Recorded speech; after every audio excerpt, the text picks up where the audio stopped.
Hi. Kaoss Pad V, or KPV, is an interesting evolution of Korg's XY Pad product line. Not just because they improved and added effects, sampling, and looper features, but also because they made it a completely customizable multi-effect. It's got the effects you'd expect from a Kaoss Pad: filters, modulation, delays, reverbs, vocal effects, and even a few drum and synth sounds.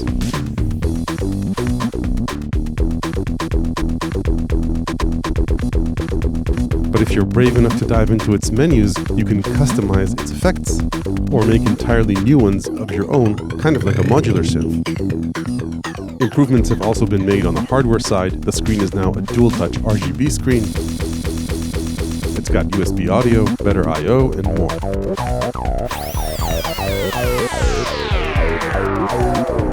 In this video, I'll take a look at it in detail, with pros and cons compared to the competition. Before I start, a quick disclosure: Korg sent me KPV. Other than that, no money changed hands. They have no say over the content of this video, and don't get to see it before it's published.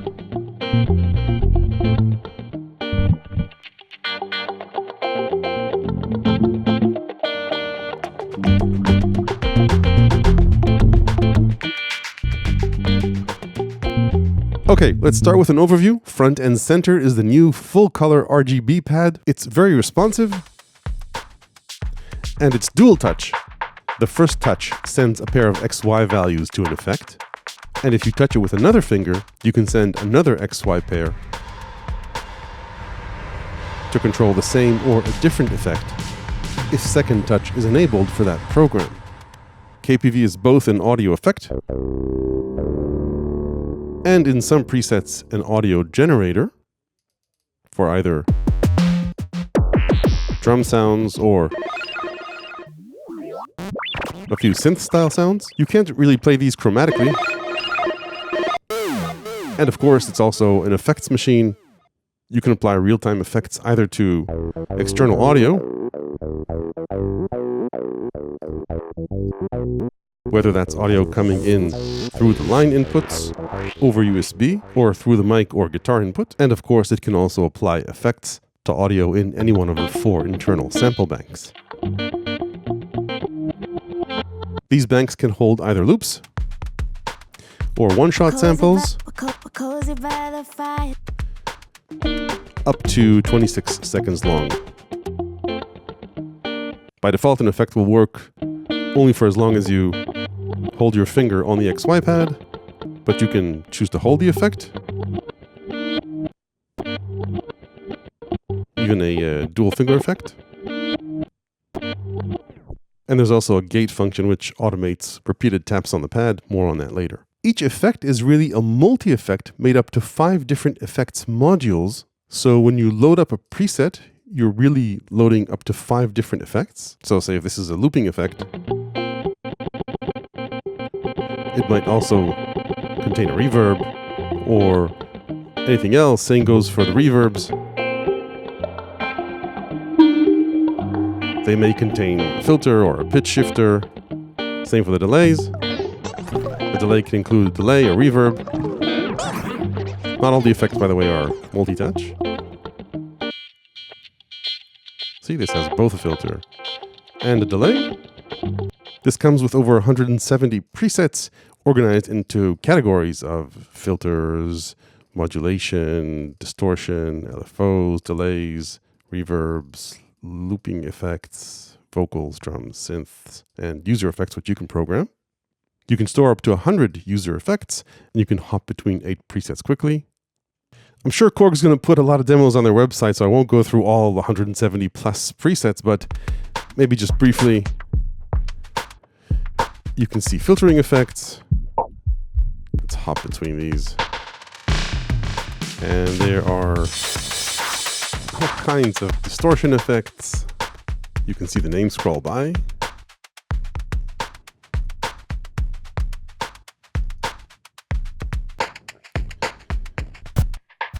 Modulation effects, meaning phasers, flangers, choruses, pitch shifters. Notice often effects are combos. This is high pass and a pitch shifter. This sounds like the resonator. LFO effects. So these are obviously also modulation. Various pumpers and modulated effect combos. Delays.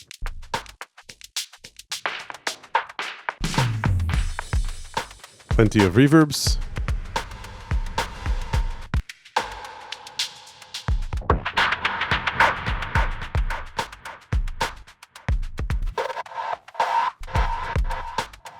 A bunch of micro loopers.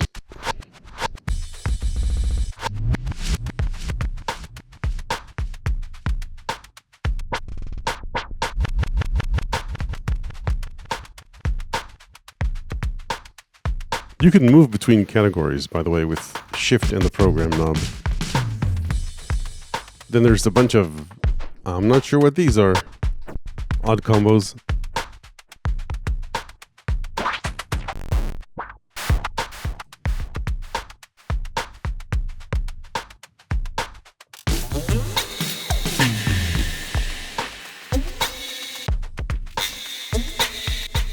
There are vocal effects too. Various harmonies and auto-tune options. And these can be combos too, with pitch shifting, for example.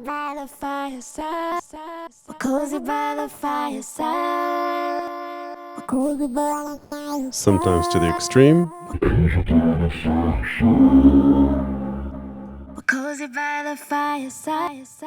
And then, like I mentioned, there are a few drum kits, a few synth options, mainly for transition effects, I guess, and swooshes.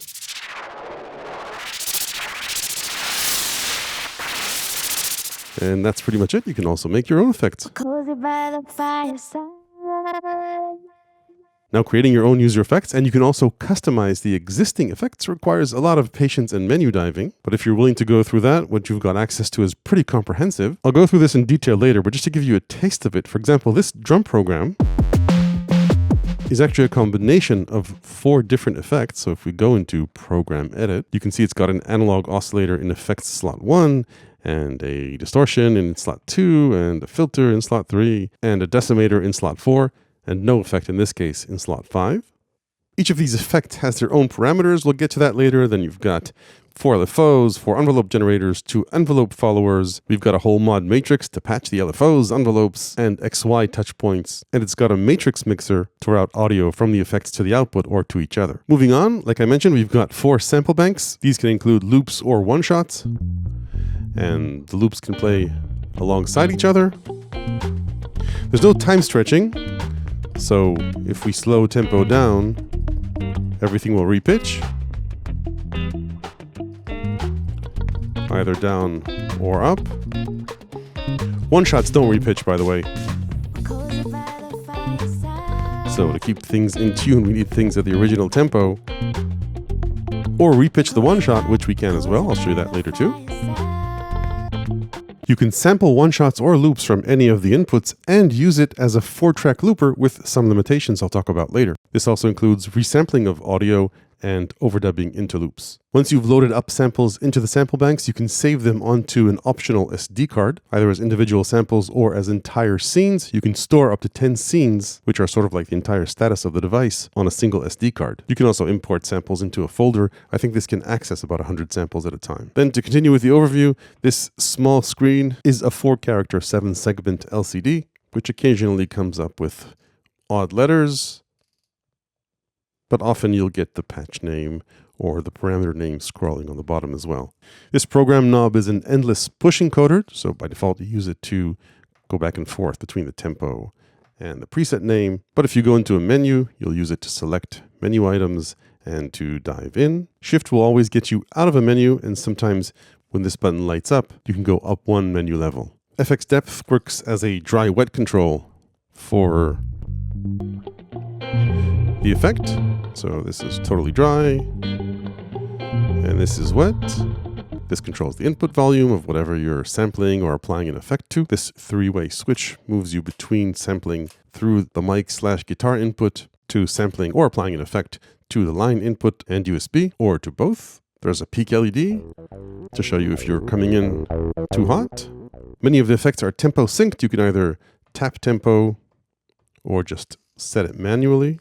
You can sync tempo over MIDI, and if your device doesn't have a MIDI output, you can also try and auto-detect the BPM using the auto BPM feature. Sometimes works, sometimes doesn't. MIDI sync is always better, or just set the tempo manually on each of the devices. Because KPV doesn't send out transport, its clock is always running. You use the Shift button to access the secondary parameters or functions labeled near the controls.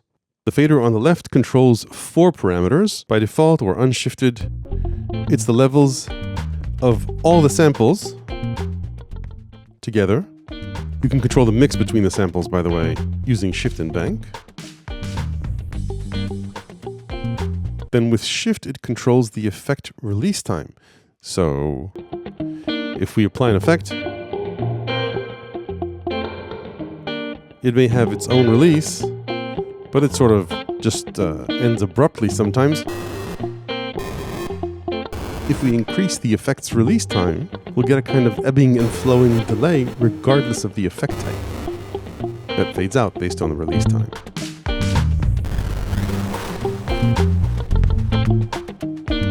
Then the fader also controls another set of parameters. If you hold Shift and press hold, you'll go into gate mode. And then this lets you automate tapping on the pad. So let's say, for example, get our loops going.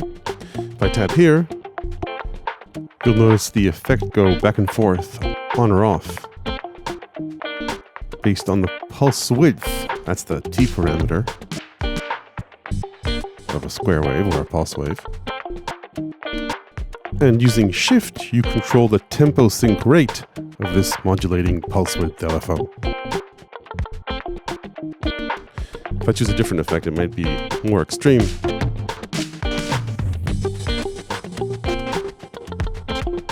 you can go with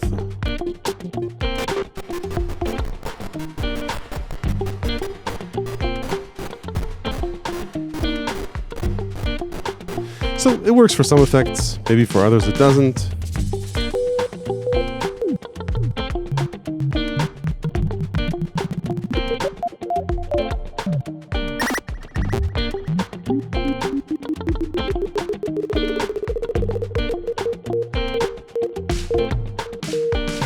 Moving on, pad motion lets you record a pad motion, and Shift and pad motion will play that in reverse.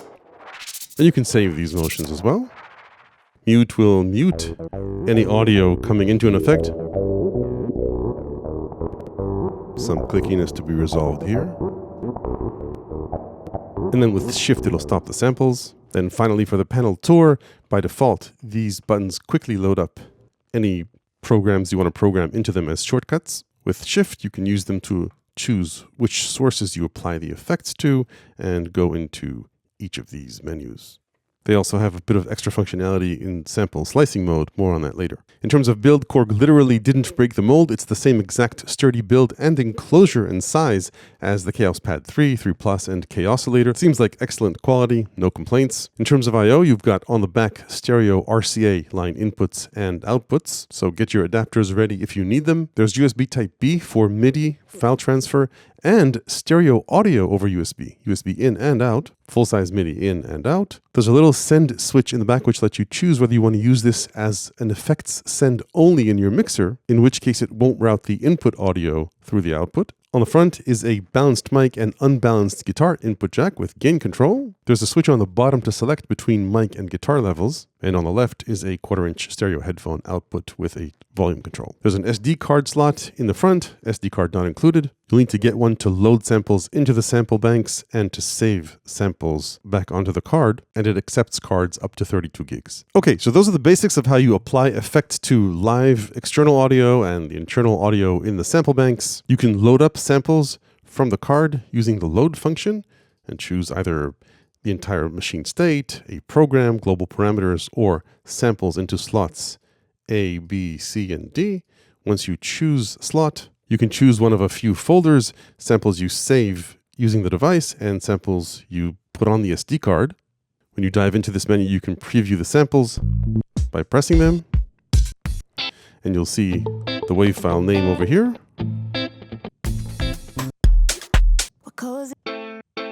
And you just press to load. Now, at least as of the current firmware, you can't load one-shots for some reason. I can load this file, but it's going to ask me how long of a loop it is. There should be a one-shot option here. Right now, if I wanted to use this particular sample as a one-shot, I'd need to load it and then resample it into a one-shot. Hopefully they fix that. Anyway, other than loading samples from the card, you can sample from any of the sources, including USB. All 4 samples are currently full. If I wanted to, I could delete a sample just by holding mute and delete, but you don't need to. You can just sample over a sample. You can sample in one of 3 ways. Either press this button to arm regular sampling, or press it with shift to arm resampling. And you can also overdub loops by double tapping this, in which case everything turns blue. When you press sample or resample, you'll be presented with the option to choose how many beats are in the sample, whether you want it to be a freeform length loop or whether you want to sample a one-shot. There are a few other things you can choose. You can choose whether there's going to be a sampling threshold or you just want to start to sample when you press the button. To set the threshold, you'll see these little dots show up on the screen when you're triggering the threshold. And remember, 0 is just start recording when you press the button. Let's say, for example, choose a threshold of 1. So now if I press C, I've armed it to record. You'll see a progress bar, by the way, as I start playing, but for now it's not recording. When I play something, recording will start. I can stop recording, and now I've got my one-shot. You can hear that little click there. Hopefully that's something they'll fix in the final firmware. There's no way to chop samples in here, by the way. Now, as far as looping, that's a little tricky. So I could choose the freeform loop length. So I could arm it and play something.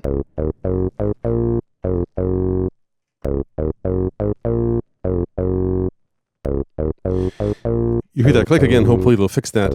But it doesn't really detect the tempo of the loop. This is the tempo that I had previously.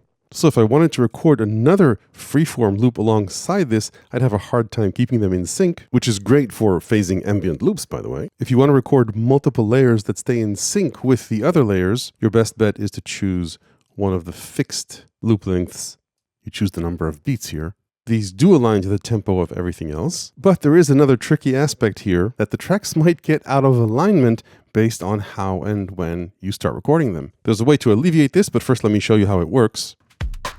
I've got this beat going, and let's say that I want to sample a loop right next to it, so I hit sample, 16 is fine. Let's make sure that it doesn't start recording when I hit this button, which is good. I've got trigger or threshold recording on. I'll talk about this later. And okay, we've armed recording. I'll try to hit the 1, but it doesn't really matter. Let's try to go for it. Notice I didn't wait for the fill, which happens now. You can see the progress bar here. Okay, so I'll turn this off. I'll turn the volume down. So this is the recording. Now if I hit shift and align, then they'll be perfectly aligned. This alignment also works for different length loops. So for example, there are 16 beats in the new bass loop, but the drum loop is 32 beats. And there's the fill now perfectly aligned. Now you can also live loop without threshold recording, and that will work in a live situation. So let's just show you that briefly. I'll get my level up. Let's get the beat going. Let's just make it a shorter loop. So now I'll turn the threshold recording off. And that means that when I press this, it'll start recording. And okay, so we're ready to record. I'll hit this and start playing. You'll see the progress bar as I record. So a perfect live loop. We're all good. But if I was to hit shift and align, the loops will align to when I pressed the sample bank button to start recording, not to how I played it.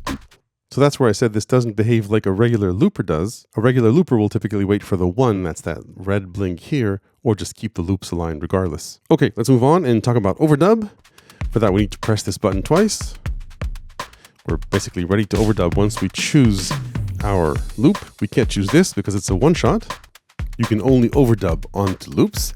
And here, the starting point is important. So this is my progress bar, counting towards the end of the drum loop. And I need to hit things properly in terms of timing, because now we're not recording a loop alongside the drum loop. Rather, we're overdubbing audio onto the drum loop, onto track D in this case. So I've stopped this.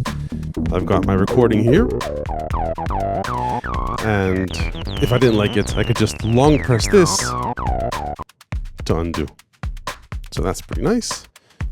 And then resampling is just sampling whatever the output of the device is. Let's go for one shot, choose this bank, and record, say, this. And hit this when we're done. So that's our one shot.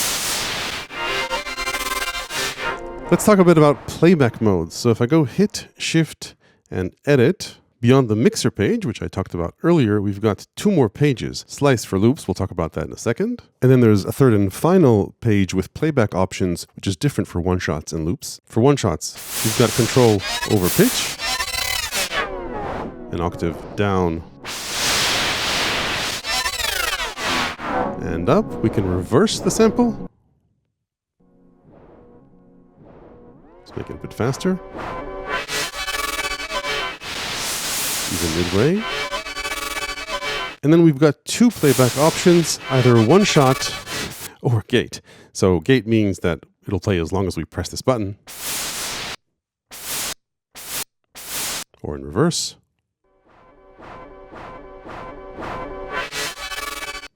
And then, yeah, this is just one shot mode, which will play through. In reverse, basically unstoppable unless we hit shift stop. Okay, let's take a look at the loop playback options. So these two loops are aligned nicely on the one. You can always hit shift and align to get them to start together. But if they weren't aligned, I could go into this page for loops, the parameter page, and try and align them. It's difficult. That's why I always say either start recording on the one or use the overdub, which also works nicely. Anyway, that's the align parameter. Then we've got 4 ways that we can interact with a loop as it's playing. In the first two options, the loops will play along each other, and you can choose to mute or unmute loops, and they'll stay in sync the minute you bring them back in. And this mode 1 is basically a toggle. Mute and unmute. Then mode 2 is a gated mode. So here we'll only hear the loop if we keep our finger on the sample bank button.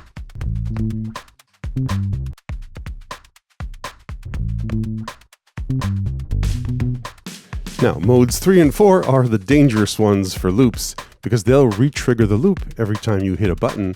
The first mode is a toggle, so you'd better get the timing right.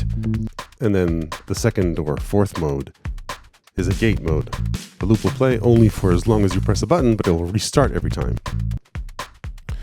So this will definitely throw off the alignment, which you can try and fix using the alignment fader, but that's not easy. Shift and align will solve the problem as long as the loops were in sync to begin with. Then there's one more cool loop playback option, which is slice. For that, I've got a short drum loop here, a shortened version of it. Sounds normal. Let's go into shift and edit. And you can see that right now it's playing all 8 slices in order, and it's playing all 8 slices. If I wanted to, say, change this into a 6/8 beat, I could just take out the 2 slices here, or 5/8, or play around with bringing in and out any other slices.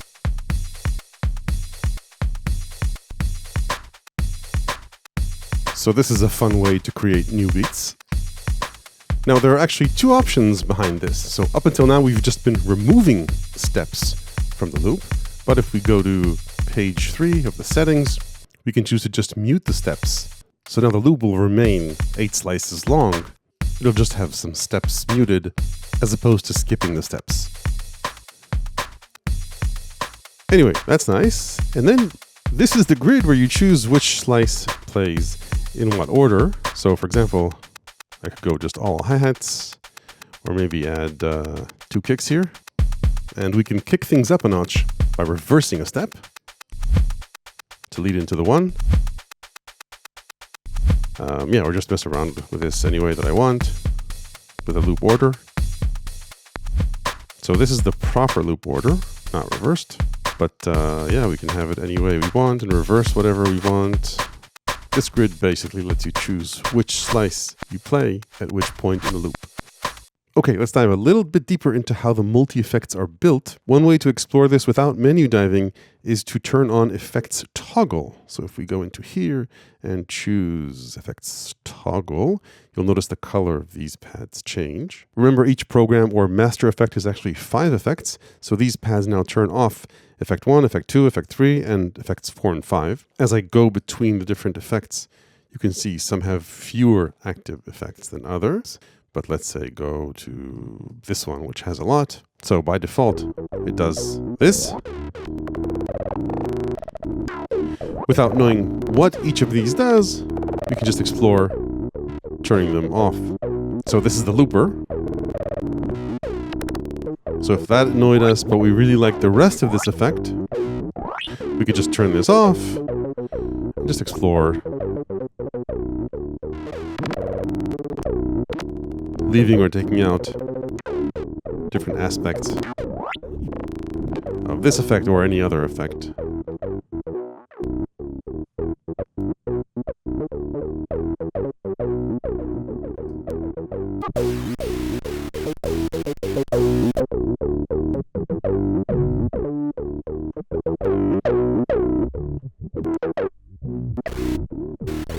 So say this decimator, if we didn't like it, we could take it out.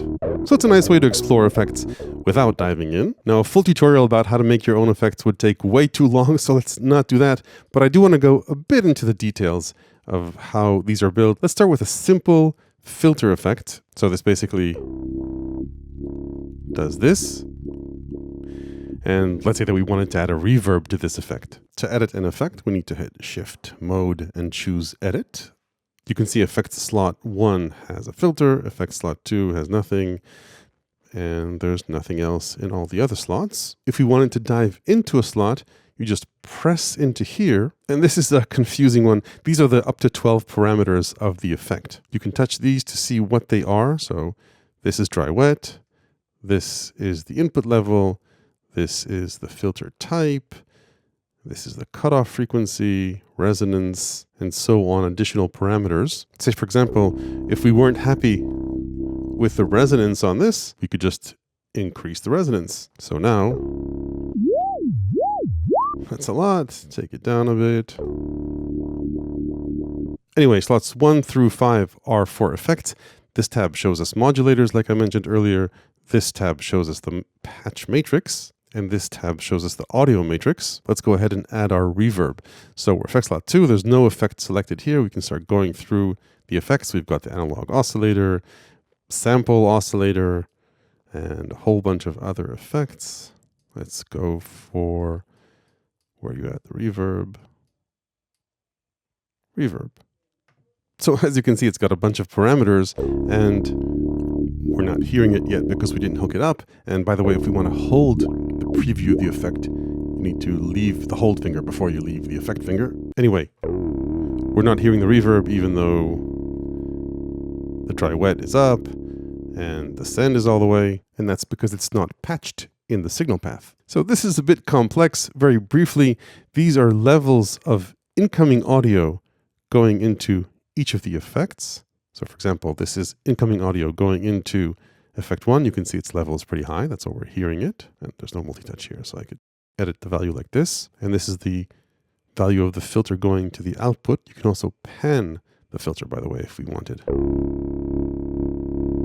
Anyway, for the reverb to pick up the audio, we need to send audio either from the filter to it or from the input to it. To send audio from the input to effect 2, we press this and increase the send level. You can see we're already hearing the reverb. We could call it a day, but technically we're not going through the filter, so we can still hear the reverb even when the filter is closed. To fix that, we'll first disconnect the input from the reverb and instead patch effect 1 into effect 2 and then increase the level. So now the filter is fed into the reverb. So this is audio levels coming into the 5 effects. This is the effects feeding audio into each other. These are blacked out because you can't feed an effect into itself. Then this column determines audio coming out of the effects, and this column pans the effects. Let's go on a limb here and try and modulate the filter cutoff. So there are 2 ways to do that. I could either go into the patch matrix and create a new patch from an LFO to the filter cutoff, or I could go back into our filter effect, find the cutoff control, which is this. Its color is different, by the way, because it's already being modulated by the X position. And then to point a mod source to it, you just hold it and swipe left to create a virtual patch cable. Now we've got a choice of mod sources. This is the X and Y positions of the first touch, and the X and Y positions of the second touch, the touch itself, envelope followers, and let's say go to LFO 4. So that's how you assign a source. And if we go to the next subtab for this mod slot, you can see effects 1 has been chosen as the destination module. We could have chosen any one of these destinations as well, but let's keep it as effects 1. Now when I leave this, it goes into the sub parameter of the effect, which was pre-selected for us as the cutoff. So we're good. By the way, sometimes this has 2 pages of parameters. Let's just keep it at cutoff. Go back up. And then there are 2 more tabs, mod depth and the curve. Let's just make this a fixed curve more or less and make sure that it's on and set the mod depth all the way up. Should we make it bipolar or not? Let's give it a shot. Do we hear the LFO? Yes, we do. Let's go for bipolar. So we could now go on and say, make the resonance more pronounced. And we can go into the LFO. Remember LFO 4. We've got a nice animation of it. And it's got a bunch of parameters, tempo sync, and rate.